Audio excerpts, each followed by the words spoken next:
Okay guys, Assalamualaikum. Okay, berita baik kepada korang yang sedang mencari MPV. Okay, depan saya ni ada satu model Foxy Kiramiki tu tahun 2020.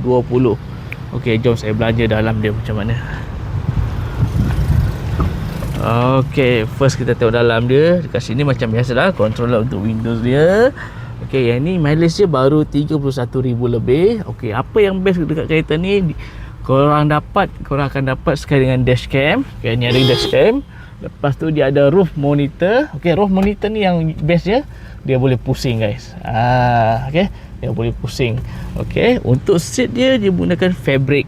Okay, kekemasan fabric 7 seater. Dan juga kereta ni dia sekali datang dengan 2 power door kiri dan kanan. Sekali dengan tabir tu lah.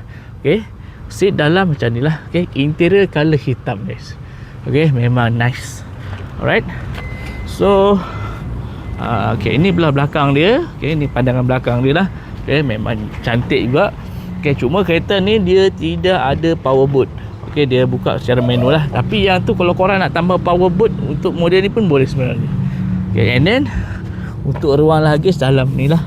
Okay, untuk kereta ni dia tidak ada spare tayar. Dia pakai pump kit. Alright. So kalau korang berminat dengan model ni, cepat-cepat hubungi saya.